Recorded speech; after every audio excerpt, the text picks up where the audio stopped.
Amen. Okay. Je vous salue au nom de Jésus-Christ.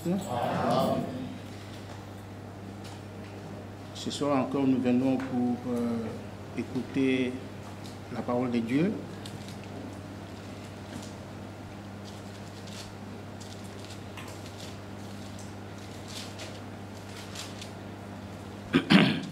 Je vous prie de me supporter ce soir et de prier aussi pour moi parce que je suis dérangé par l'estomac fortement, mais je compte sur la grâce du Seigneur et j'espère que tout ira mieux jusqu'à la fin.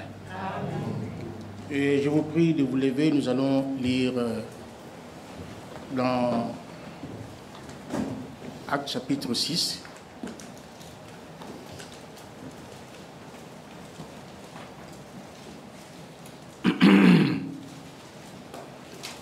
En ces temps-là, à partir du premier verset, en ces temps-là, le nombre des disciples augmentant, les hellénistes murmurèrent contre les Hébreux parce que leurs veuves étaient négligées dans la distribution qui se faisait chaque jour.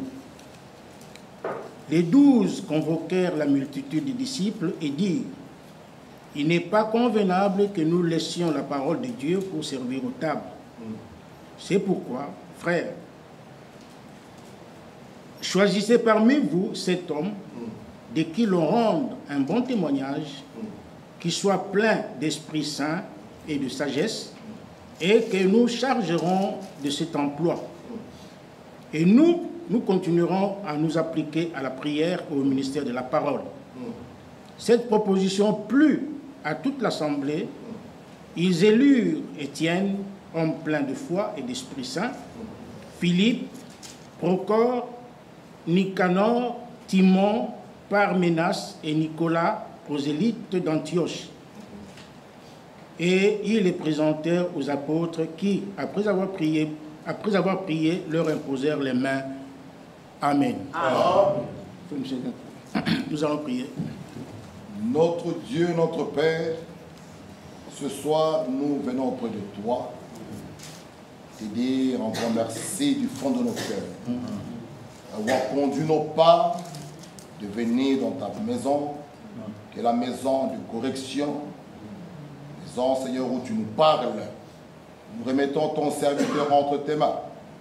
Que ce démon de l'estomac qui le trouble puisse quitter et retourner d'où il vient. Qu'il puisse prêcher ta parole avec puissance et autorité, afin qu'à la fin nous soyons tous bénis. Et dire, lorsqu'il nous parlait, nos cœurs ne doutent pas de nous.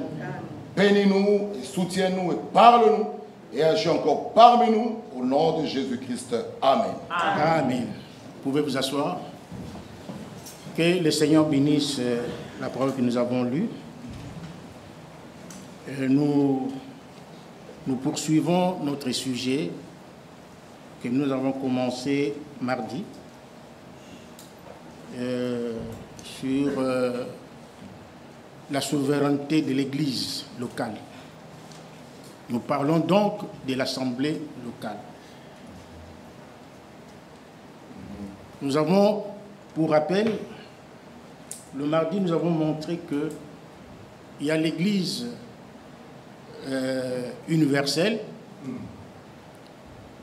l'Église que Jésus lui-même a bâtie, selon Matthieu chapitre 16, verset 18. Nous avons montré que dans cette Église, il n'y a que de fils et de filles de Dieu, nés de nouveau et baptisés du Saint-Esprit. Dans cette Église-là, il n'y a pas trois sortes de croyants. Il n'y a seulement que les élus, ceux qui iront dans l'enlèvement. Et nous avons montré aussi que cette Église-là est représentée dans chaque ville sur la terre, là où le Saint-Esprit agit. Il y a une assemblée qu'on appelle assemblée locale, qu'on sait voir avec les yeux que nous avons. C'est comme ici. Nous sommes une assemblée locale. Mais ici, nous avons montré que dans chaque assemblée locale, il y a toujours 3 sortes de croyants. Il y a les véritables croyants, qui sont les élus de Dieu, qui sont déjà dans le corps de Christ par le baptême du Saint-Esprit. Mais il y a aussi des soi-disant croyants qui les accompagnent. Il y a aussi les incrédules. Et nous avons montré que même dans l'église locale de notre Seigneur Jésus-Christ, il y avait ces 3 sortes de croyants. Il y avait les groupes de Pierre et les autres. Il y avait aussi Judas, qui représente les soi-disant croyants, les gens qui ont un pied dedans, un pied dehors. Ceux-là ne partent jamais. Ils sont toujours là. Ils restent toujours là. Quoi qu'il en soit, ils sont toujours là. Il y a aussi un autre groupe qui est le groupe qu'on appelle les incrédules. Lorsqu'ils ont entendu la parole de la bouche de Jésus, ils ont dit que cette parole est dure, qui peut l'écouter. Et ils ne pouvaient pas supporter la vérité. Qu'est-ce qu'ils ont fait? Ils sont partis. Donc c'est comme ça, ça a toujours été comme ça. Donc ici, nous sommes une église locale. Nous avons montré qu'en tant qu'église locale, nous ne dépendons d'aucune autre église. Nous sommes libres, nous sommes autonomes. Nous avons un berger que Dieu a placé. Bientôt, si Dieu le permet, nous aurons des anciens. Mais nous avons des diacres qui opèrent au milieu de nous. Donc, nous sommes une église indépendante. Nous n'avons pas des ordres à recevoir de qui que ce soit. Nous sommes indépendants, nous avons la parole de Dieu, nous avons le message, nous avons le Saint-Esprit qui nous dirige qui nous dirige dans notre, dans notre préparation. Ensuite, nous avons aussi montré qu'en tant qu'église locale, nous sommes souverains. L'église est souveraine. C'est-à-dire, l'église choisit ses dirigeants. L'église choisit ses diacres librement.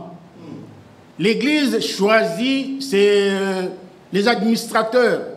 Tous les offices qui opèrent dans l'église locale sont votés par l'église. Évidemment, à part les anciens, comme nous l'avons montré, les anciens sont établis par un des ministères d'Éphésiens 4 et 11. Ça, ce n'est pas notre sujet, mais nous sommes en train de parler de la souveraineté de l'Église. Donc, l'Église locale a le pouvoir de choisir, a l'autorité, a le pouvoir, l'autorité de faire un choix.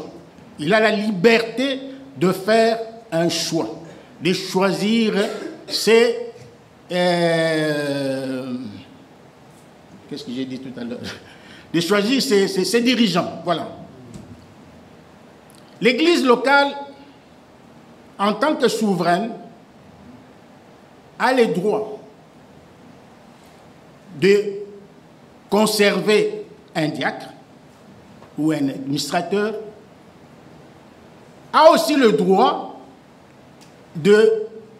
donc il peut aussi décider comment je peux dire ça, son départ. Je ne sais pas si vous me comprenez.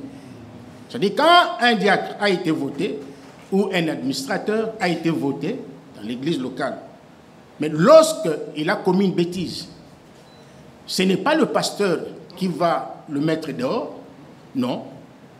Ce n'est pas le pasteur, mais c'est l'église. Je ne sais pas si vous me suivez. C'est l'église qui doit le démettre. Ce n'est pas le pasteur, parce que ce n'est pas le pasteur qui choisit les diacres. Non. Ce n'est pas lui qui établit les diacres. Non. La Bible dit, nous avons lu, les apôtres ont dit, choisissez parmi vous. Là, on s'adresse à l'église. À l'église. Donc, l'église doit faire un choix. Librement. Mais nous avons aussi montré que l'église, en tant que telle, peut aussi faire un mauvais choix. Elle peut aussi faire un mauvais choix. Et nous avons donné l'exemple dans 1 Samuel chapitre 8, où le peuple de Dieu, le peuple d'Israël, parce que Dieu, dans sa souveraineté, avait choisi comme peuple Israël. Il y avait plusieurs peuples sur la terre, mais les yeux de Dieu étaient tombés sur Israël. C'est lui, le peuple qui s'était choisi lui-même Dieu. C'était son peuple à lui. C'est le peuple vers qui il a envoyé les prophètes. C'est le peuple vers qui il a envoyé Moïse avec la loi. Donc c'était le peuple de Dieu. Mais à un moment donné, le peuple de Dieu a fait une erreur. A fait l'erreur de choisir, donc elle a fait un mauvais choix. Nous pouvons le relire cela dans 1 Samuel chapitre 8.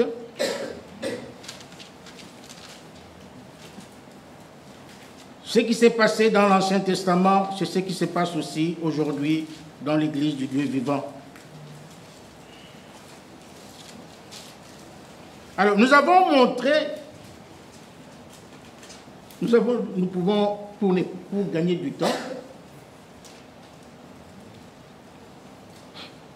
lisons le verset 5. Il lui dit, voici tu es vieux et tes fils ne marchent point sur tes traces. Maintenant établis sur nous un roi pour nous juger, comme il y en a chez toutes les nations. Samuel vit avec des plaisirs qui disaient, donne-nous un roi pour nous juger. Et Samuel pria l'Éternel. L'Éternel dit à Samuel, écoute la voix du peuple dans tout ce qu'il te dira. Car ce n'est pas toi qu'il rejette, c'est moi qu'il rejette, afin que je ne règne plus sur eux. Ouais, donc le peuple avait fait un mauvais choix. Et Dieu dit qu'en faisant ce mauvais choix, c'est moi qu'ils avaient rejeté. Et nous avons montré que lorsque vous rejetez un homme de Dieu, c'est Dieu lui-même que vous rejetez. Lorsque vous recevez un homme de Dieu, c'est Dieu lui-même que vous recevez. Et ces gens avaient rejeté Samuel, qui était le prophète que Dieu leur avait envoyé. Ils ont préféré un autre roi. Et Dieu, nous avons montré que Dieu respecte toujours le choix du peuple. Dieu respecte toujours le choix de l'Église. Dieu respecte toujours le choix de l'homme. L'homme a le libre arbitre. Et nous avons lu dans le christianisme traditionnel, où Frère Franck dit que si l'homme ne veut pas faire ce que Dieu veut, Dieu fera ce que l'homme veut. Donc Dieu respecte toujours le choix de l'homme. Même en ce qui concerne le mariage. Dans cet âge de la fin, Dieu a révélé comment est-ce qu'on doit se marier. Dieu a donné l'ordre. Lisez, pour ceux qui ne sont pas encore mariés, je vous recommande la brochure intitulée « Le choix d'une épouse ». C'est vraiment une prédication très, très, très importante. Et dans mariage et divorce, Dieu, et Frère Branham montre, en appuyant le ainsi dit le Seigneur, il dit que la femme a le pouvoir de dire oui et non. La femme. Dites amen à ça. Amen. Et là, Dieu lui a donné ce pouvoir-là. Il lui a donné ce pouvoir-là de dire oui ou non. On ne doit pas l'obliger. Il est libre de faire son choix. Alors Dieu a donné le libre arbitre à l'homme, même dans le mariage. Et Dieu a donné des instructions. Nous n'avons pas le temps de lire tout ça ce soir. Il a donné des instructions qu'un véritable fils de Dieu doit épouser une fille de Dieu. Un frère ne doit pas aller dans le monde pour chercher une femme. Non. Parce que par rapport à notre, comment dirais-je, notre chrétienté, c'est une étrangère. Un chrétien ne peut pas épouser une femme du dehors. Un chrétien doit épouser une chrétienne. Pourquoi? Parce qu'ils ont la même foi. Ils croient la même chose. Ils ont un même Dieu. Ils ont un même Seigneur. Ils ont une seule foi. Ils ont la même parole, le même message. Alors ils doivent se marier entre eux. Et si vous lisez dans la Bible, dans Esdras, dans Néhémie, on montre clairement que lorsque le peuple d'Israël qui était en exil est rentré dans sa patrie, c'est-à-dire en Israël, ces gens-là avaient amené des femmes étrangères avec qui ils avaient eu des enfants, des asdoniens, des choses comme ça. Juste voir même que même les enfants, ces enfants qu'ils avaient eu avec ces femmes étrangères, ne parlaient même pas l'hébreu. Ils avaient perdu l'hébreu, ils parlaient leur langue étrangère là. Mais lorsqu'ils sont rentrés, le sacrificateur Esdras a donné l'ordre de chasser, de renvoyer toutes les femmes étrangères. On les a renvoyées avec leurs enfants. Pourquoi? Parce que la loi de Dieu exigeait qu'un juif, un hébreu, épouse une juive. Aujourd'hui, c'est pareil. Un chrétien doit épouser une chrétienne. N'appelez pas chrétienne vos amis dénominationnels. Non. Et ils croient, oui, ils croient en Jésus. Ils sont sauvés. Ils ont la vie éternelle. Mais ils n'iront jamais dans l'enlèvement.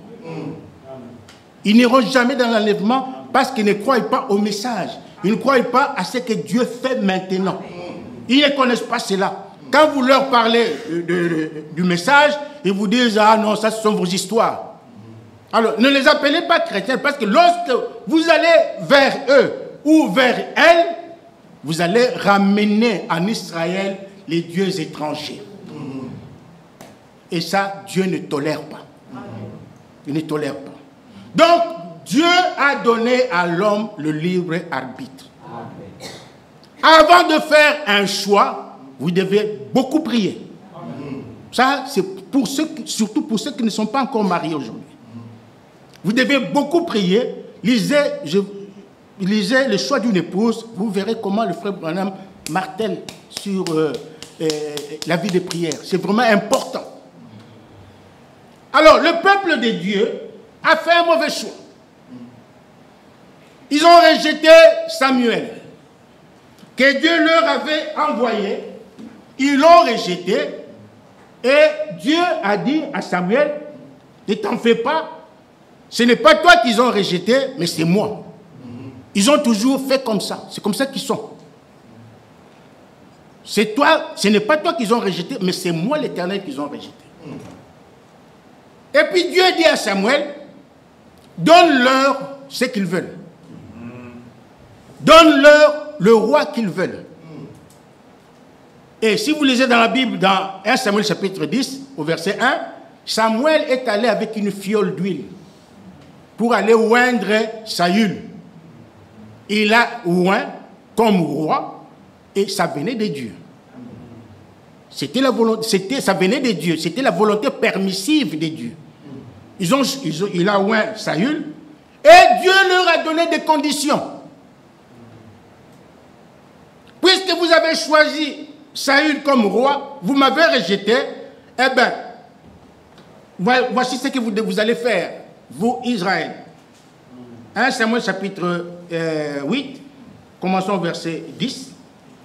Samuel rapporta toutes les paroles de l'Éternel au peuple qui lui demandait un roi.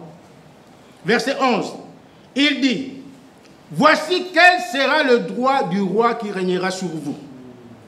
Il prendra vos fils et il les mettra sur les chars, parmi les cavaliers, afin qu'ils courent devant son char. Sautons le verset 14. Il prendra la meilleure partie de vos champs, de vos vignes et de vos oliviers, et la donnera à ses serviteurs. Verset 16. Il prendra vos serviteurs, vos servantes, vos meilleurs bœufs et vos ânes, et s'en servira pour ses travaux. Verset 17. Il prendra la dîme de vos troupeaux, et vous-même, vous serez ses esclaves.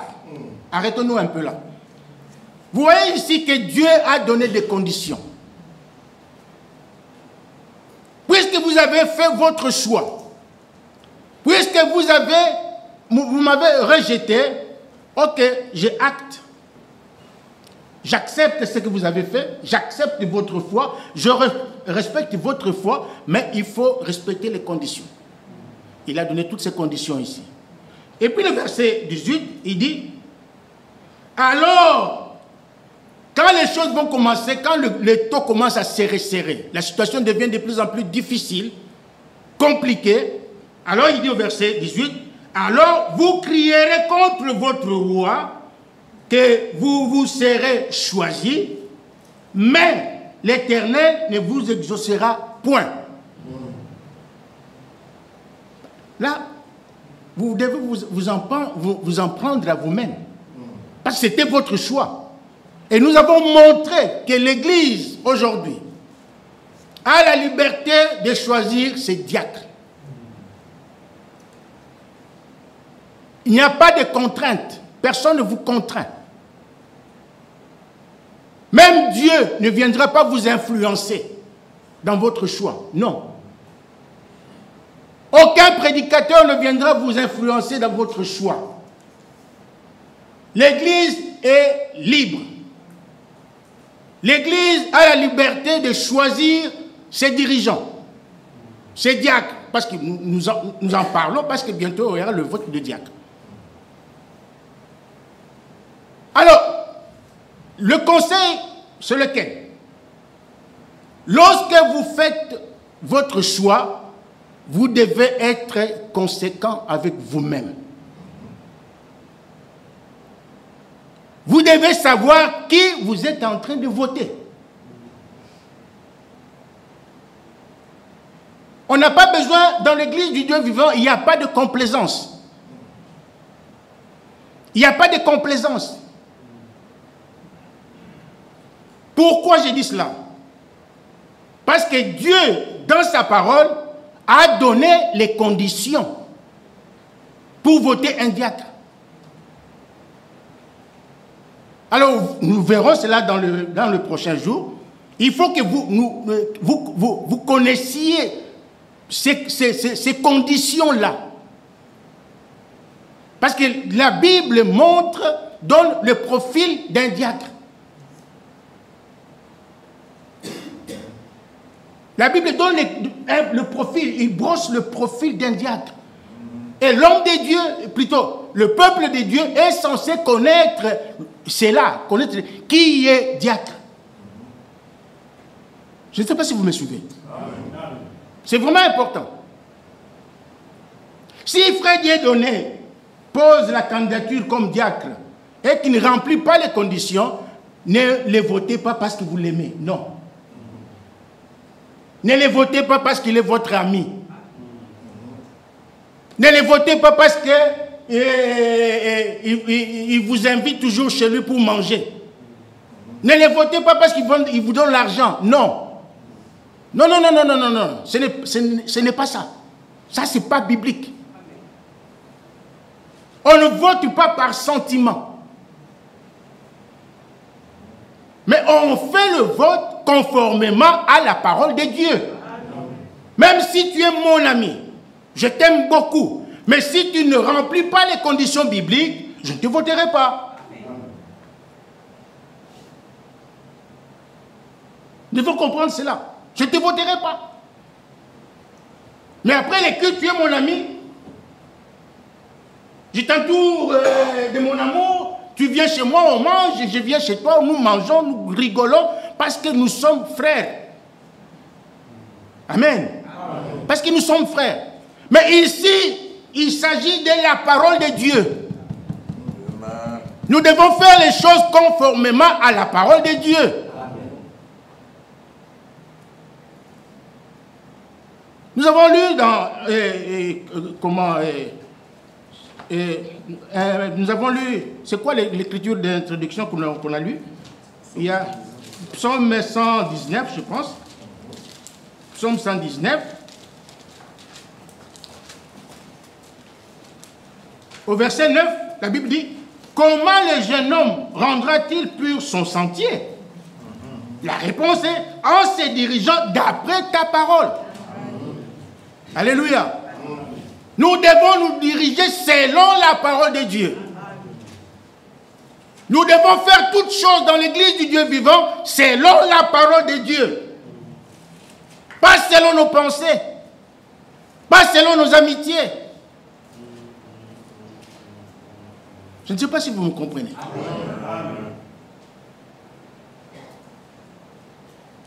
Je suis votre frère. Nous sommes en train de partager la vérité de la Bible.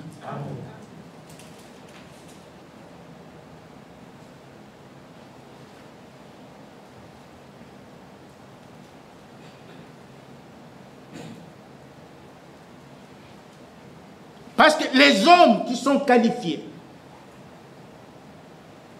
les hommes qui sont qualifiés et qui sont compétents à ce service de diaconat méritent, la Bible dit, l'honneur. Ils méritent l'honneur. Ce sont des hommes honorables. Et un diacre c'est pas un simple homme. Non, non, non, non, non, non. Lorsque vous négligez ce ministère, c'est Dieu que vous négligez. Alors, si vous avez fait un choix, vous avez voté vos diacres, qu'ils soient bons, qu'ils soient mauvais, mais du moment où vous les avez votés, la Bible montre que là au ciel, Dieu a acté. Amen. Dieu confirme cela. Il confirme le choix de l'Église parce que l'Église est souveraine. Amen. Dieu respecte le choix de l'Église.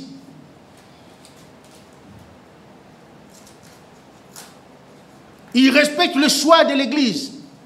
Alors quand vous avez choisi vos diacres, sachez que ce sont des hommes honorables.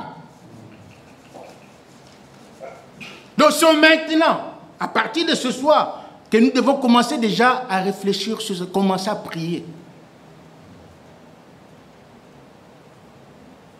En disant ceci, cela ne veut pas dire que j'ai disqualifié les diacres que nous avons ici. Non.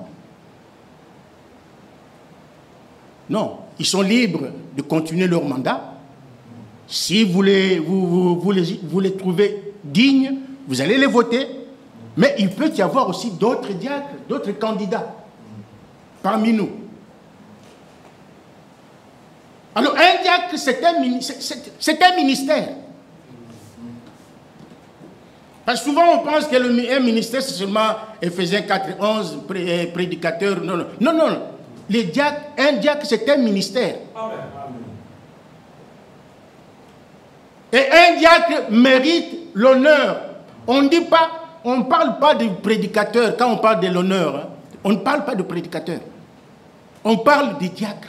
On parle des anciens. Parce que ce sont les anciens et les diacres qui dirigent l'église locale. Donc ce sont des hommes honorables. Des hommes qu'il faut respecter. Vous devez les respecter. Si vous avez choisi un homme qui ne convient pas, mais vous l'avez choisi, on a prié sur lui, on lui a imposé les mains, il entre en service, vous devez le respecter. Vous devez le respecter. Matthieu chapitre 18.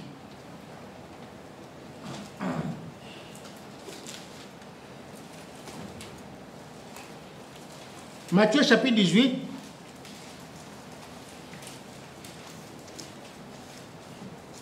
Verset 18. Je vous le dis en vérité, tout ce que vous lierez sur la terre sera lié dans le ciel. Dites amen à ça. Amen. Et tout ce que vous délierez sur la terre sera délié dans le ciel. Je vous dis encore que si deux d'entre vous s'accordent sur la terre pour demander une chose quelconque, elle leur sera accordée par mon Père qui est dans les cieux. Amen. Ça, c'est le pouvoir, l'autorité que Dieu a donnée à l'église locale. si nous décidons quelque chose dans cette salle, nous invoquons le nom du Seigneur, Dieu entend. Amen. Dieu entend et il donne la chose. Amen. Vous devez le savoir. Amen. Parce que l'église locale est dotée de la puissance divine. Amen. Amen. Si l'église se rassemble ce soir pour livrer quelqu'un à Satan, la personne sera livrée à Satan. Amen. Si quelqu'un tombe ici, meurt ici, l'église se rassemble, invoque le nom du Seigneur, la personne va se relever. Amen. Pourquoi? Parce que Jésus a dit, je crois que c'est Jésus, ou l'apôtre Paul, je ne me rappelle plus, qui a dit que quiconque invoquera le nom du Seigneur ne sera point confus. Mais Jésus l'a dit. Marc 16. Voici les signes qui accompagneront ceux qui auront cru. Il n'a pas dit, voici les signes qui accompagneront les prédicateurs. Non. Il a dit, voici les signes qui accompagneront ceux qui auront cru. Donc, les femmes comprises. Il s'agit là de l'Église. Dieu a donné à l'Église le pouvoir de chasser les démons. Il a donné à l'Église le pouvoir de guérir les malades.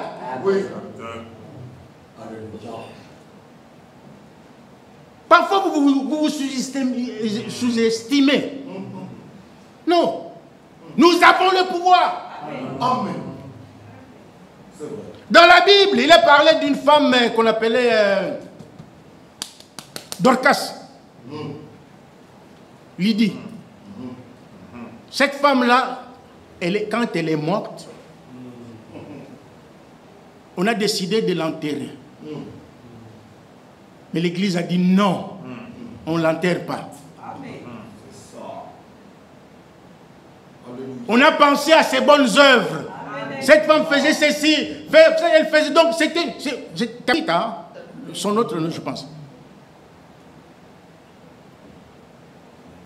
Non, Tabitha, c'est pas, c'est l'autre. Oui, oui. Dorcas, Lydie. Hein. Alors, qu'est-ce qui s'est passé? Elle a dit non, non, non, non, non, non, on ne l'enterre pas. Nous avons encore besoin d'elle. À cause de ses bonnes œuvres. C'était une servante de Christ. Une femme qui a servi Dieu dans sa vie ne peut pas partir comme ça. Non, non, non, non, non, non, non, non, non, non. Qu'elle soit là. Appelez Pierre. L'Église a envoyé Pierre et des hommes pour appeler Pierre. Pierre, de là où il était, il est venu à la hâte et il arrive là, il trouve une femme morte. L'Église n'a pas eu peur. Pierre n'a pas eu peur. Pourquoi? Parce qu'ils avaient la foi. Ils avaient... Frère Franck dit, il a dit quelques dernièrement, il a dit, vous devez avoir une confiance illimitée en Dieu. Une confiance illimitée.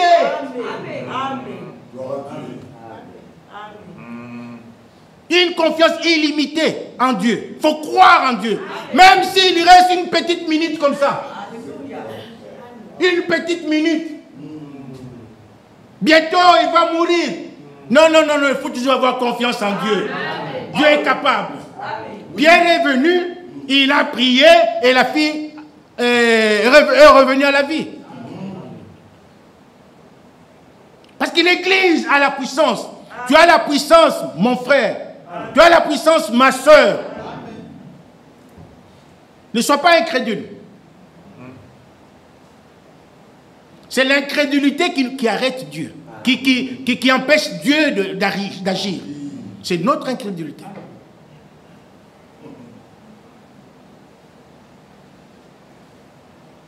L'Église est souveraine. L'Église a le pouvoir. L'Église a l'autorité. Tout ce que l'Église demande à Dieu, Dieu le fait. Nous avons prié pour notre frère qui est à Soyo. Aujourd'hui, nous avons le résultat. Amen. Amen. Dieu a entendu nos prières. Amen. Donc, lorsque vous allez faire le choix des diacres, faites un bon choix. Un choix judicieux. Un choix biblique.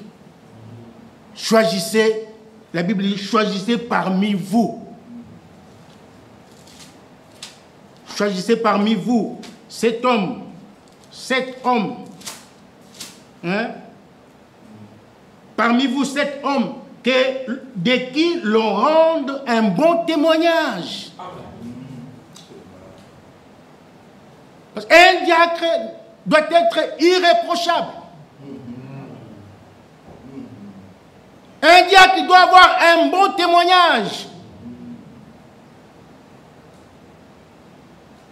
Nous le verrons en détail prochainement. Il doit, même dimanche, Dieu voulant, il doit avoir un bon témoignage.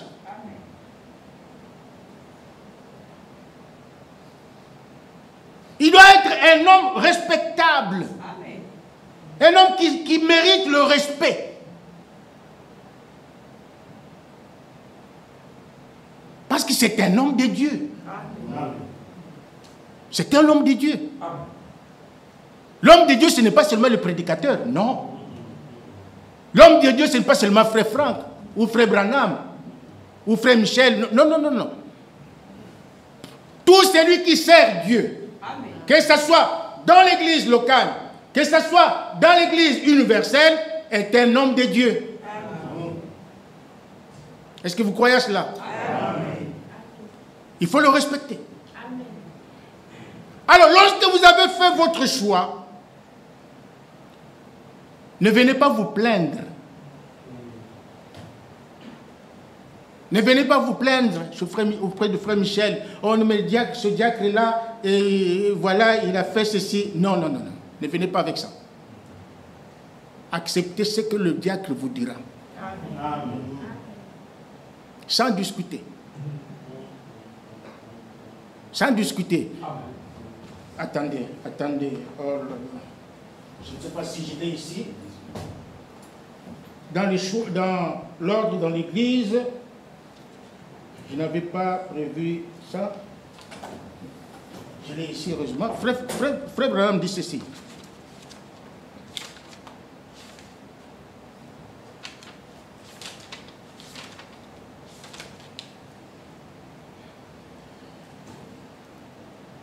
Il dit ceci, dans l'ordre dans l'église, écoutez bien. Il dit, les diacres sont des policiers, écoutez bien maintenant, et leur parole, à force de loi et d'ordre. Amen. Je ne sais pas si vous avez saisi ça. Amen. Un policier là au carrefour, quand il te dit arrête-toi, tu t'arrêtes. Hein?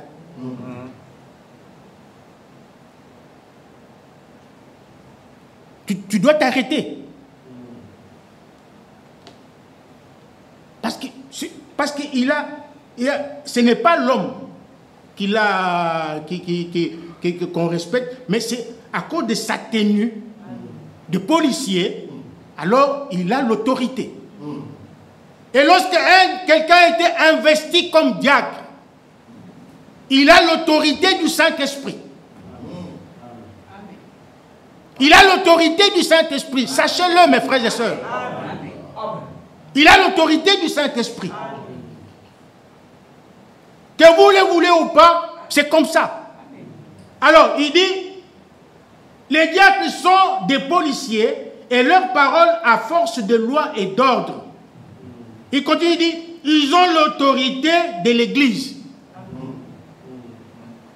Ils ont l'autorité de l'Église et d'après les lois de la nation, ça, on est aux États-Unis, ils ont même le pouvoir de faire en sorte que cette maison de Dieu soit bien ce qu'elle doit être. Donc ce sont eux qui mettent l'ordre dans l'église locale. Vous voyez? Et quiconque, écoutez bien, quiconque s'oppose ainsi à un diacre est passible de 10 ans de prison fédérale. De 10 ans, ça c'est aux États-Unis. Hein. L'État fédéral aux États-Unis a fait des lois dans ce sens-là. Alors il dit, si vous dites, donc il est passible de 10 ans de prison fédérale. Si vous dites à une personne, se conduisant de manière désordonnée, de partir et qu'elle ne le fait pas, c'est qu'elle ne sait pas tout simplement, c'est qu'elle ne sait tout simplement pas ce qu'elle fait. Elle s'expose elle-même à toutes sortes de sanctions. Ça, c'est le prophète. C'est le prophète. Donc, c'est pourquoi, lorsqu'on fera le vote, que chacun puisse examiner.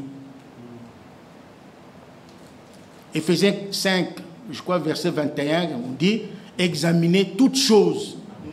Il faut tout examiner. Nous donnerons des conditions que les diacres doivent remplir pour être élus dans l'église locale. Les conditions des diacres sont les mêmes avec les administrateurs, avec les trésoriers, c'est la même chose. Et lorsque les diacres seront votés, ils seront sous la conduite du pasteur local. Ils seront sous la conduite du pasteur local. C'est lui qui supervise tous les offices dans l'église locale. Et les diacres ne peuvent jamais, en aucun cas, être en contradiction avec le pasteur local, avec les anciens. Non. Jamais. C'est l'homme de Dieu, Branham, qui l'a dit. Il insiste. Il dit, ce sont les quoi on dit ça? On dit comment? Comment? Hein? Les assistants du pasteur. Voilà.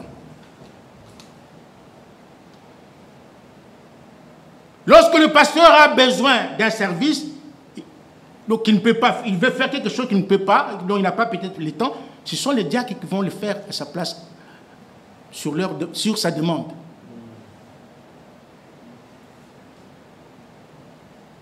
Nous devons être ordonnés. Nous disons ces choses, mes frères, parce que nous devons être ordonnés. Jésus a dit, vous êtes dans l'erreur parce que vous ne comprenez ni les Écritures, ni la puissance de Dieu. Si nous comprenons la parole de Dieu, si nous comprenons la puissance de Dieu, nous ferons les choses correctement. Nous ferons les choses correctement. Les diacres sont des assistants du pasteur. Ils ne peuvent jamais être en contradiction avec leur pasteur. Non. S'il y a ça dans une église, c'est une église monstre. Jamais. Dieu est le Dieu d'ordre et de paix. Amen. Là où il y a Dieu, il y a l'ordre. Et là où il y a l'ordre, il y a la paix. Amen. Que Dieu nous aide à comprendre ces choses.